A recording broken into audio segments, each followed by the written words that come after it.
It's World Heroes time! World Heroes? Seriously? Yes! World Heroes! Hello and welcome to another figure review. Today we're gonna have a look at the Stone Collectibles World Heroes Perfect Hanzou figure. This is the main character from World Heroes, and if you're not familiar with World Heroes, it is a 2D beat 'em up that came out at the height of popularity of Street Fighter 2.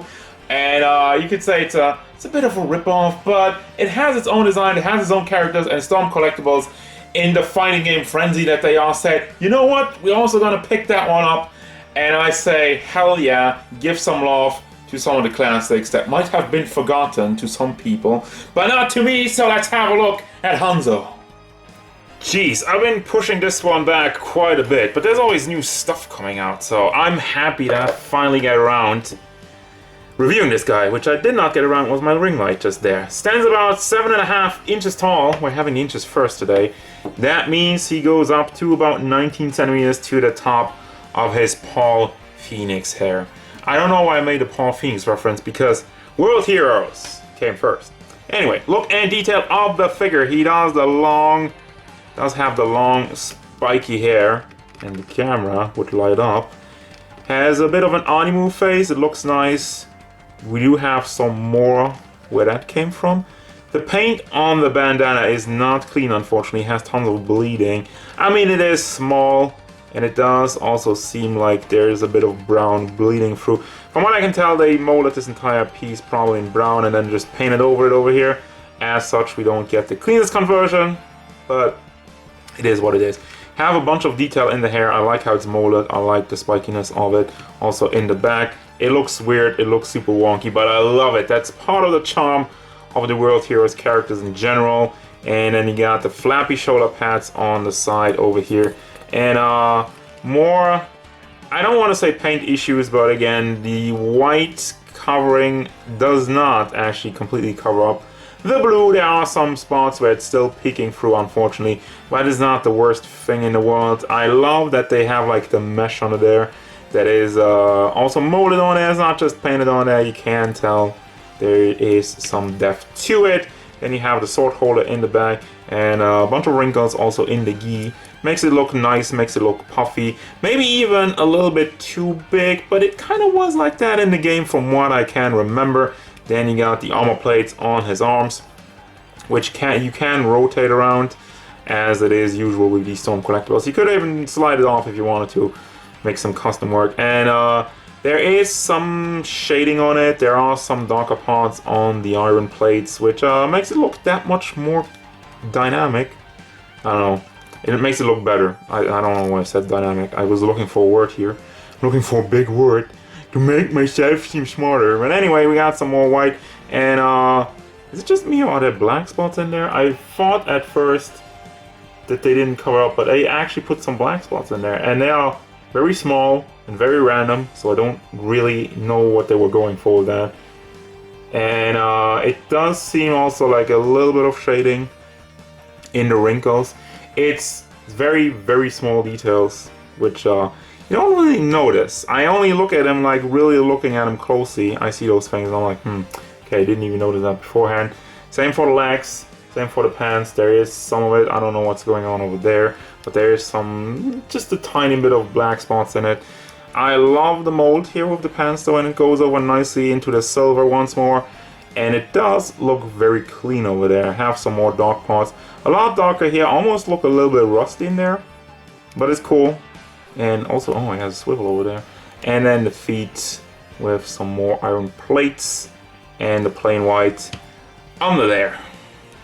Now for your articulation, if you know Storm figures, you know what's waiting for you. The head is on a ball, does tilt side to side, does go all the way around and forward and backward. It is possible due to everything being soft plastic, but you do have neck articulation where you can bring this entire piece forward and to the back. With that, it does look a little bit like a giraffe, but you can tuck that back in and get just that much more. I think it's really the neck that brings out the most out of it.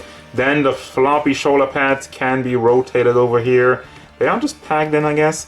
And then for the shoulder itself, you can rotate this, bring it up and down since it is on a ball connected. Nice rotation back and forth. Everything in here is soft plastic. As you can tell, the entire gi, the entire torso and whatnot. Then you have big hinge in the shoulder, bring that all the way up, not blocked in any way by the shoulder pads. You have a bicep swivel, also actually this entire part rotates.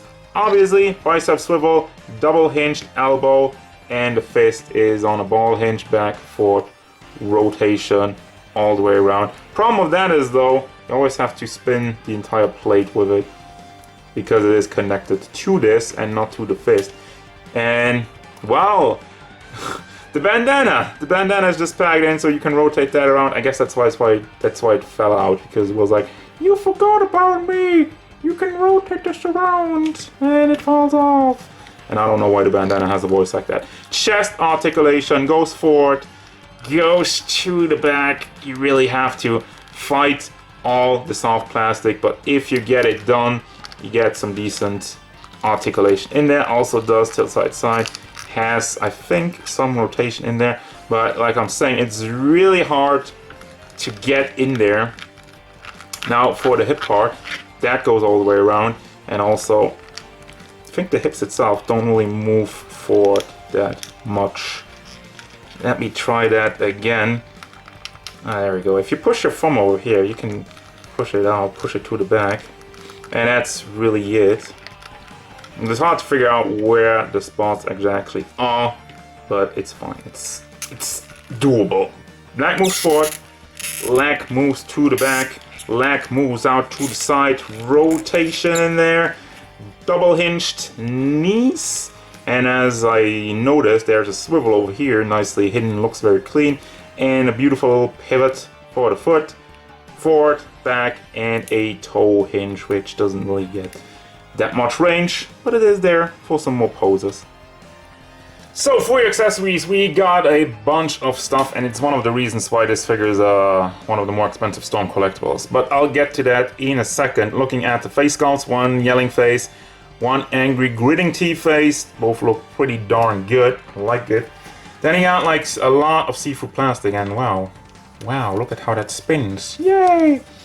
You got the energy effects for his little blades, for his little daggers. Nice see-through blue. I like it. Good stuff. Also is somewhat rubbery. Doesn't break off easily, at least. At least you're trying. At least you're trying to be an asshole. Then you got his shuriken, which does have a hole, and that's one of the issues with this figure. It does have a hole for the base, but it doesn't come with a base. So that's just kind of weird, because Storm Collectibles, they've been known for doing bases. Well, back in the day when they were just starting off, remember all the Street Fighter characters, how they got customized bases with the Street Fighter 5 logo on it? That was nice. Then we got 2 more bandanas. You got a total of 3 already, 1 on the figure. Seen that earlier. Then you got his 2 blades, his 2 daggers, which are bent. But I don't know, that's supposed to be like that? I guess by design, by looking at them, because they're both kind of angled a little bit. And you got open hands and posing hands, just kind of booby grab hands, and of course hands to hold his weaponry if my camera would focus, if my camera would line up. And that's not it, because I said there is a reason why this guy is so expensive. This is the reason why this guy is so expensive.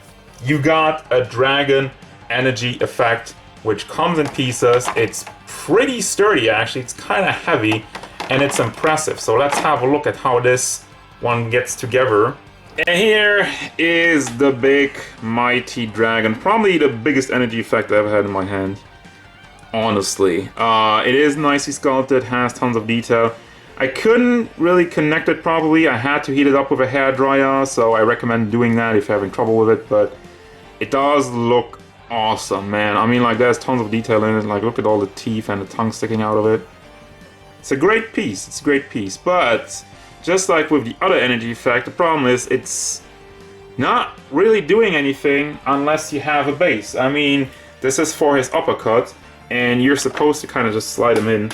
I don't know if I can do it on camera, probably not, so I'll just show you. This is what it's supposed to look like. You get him with the uppercut in there, and as you can tell, he is connected to a base, which they did not deliver. So unfortunately, yeah. That's a bit of an issue, but if you're getting a base, then you can display this thing, and it's quite impressive, and I'll probably get I probably have to get a base. Well, I do have a base, so I'm probably going to use one of this guy. So, anyway, moving on. Man, am I glad I stocked up on Storm Collectibles bases a long time ago. And sorry about the noises, that's my chair. But anyway, also, you got this backdrop. Nice and pixelated backdrop was in the box. Also wanted to show you that it has a doggo on it. Nice. Doggo with boobs. Kind of looks like boobs. It's just me. Take your mind out of the gutter, Payne.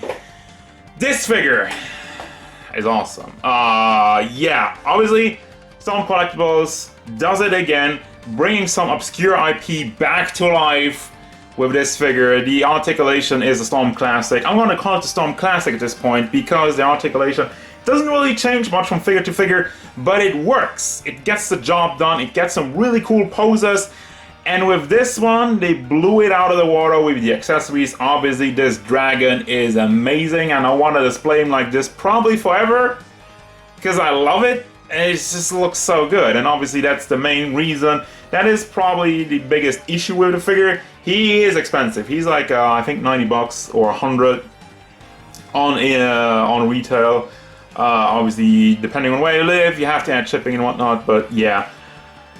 The balls on some collectibles to take some niche IP like World Heroes and make one of the most expensive figures, one of their more expensive figures out of it is quite a thing. But I think it's worth it. I think it looks awesome, and I do recommend this figure because I don't really have any trouble with it other than the price point. But then again, looking at all of this, I think, to me personally, it's worth it. That's gonna do it, guys. As usual, thank you very much for watching. Don't forget, if you enjoyed this review, hit it up with a like and subscribe to the channel so you can stay tuned for more figure reviews, card game stuff, and whatever Hanzou wants. Like, would have been nice if it would have come with a base, though, but, well, guess you gotta get that extra because this is amazing.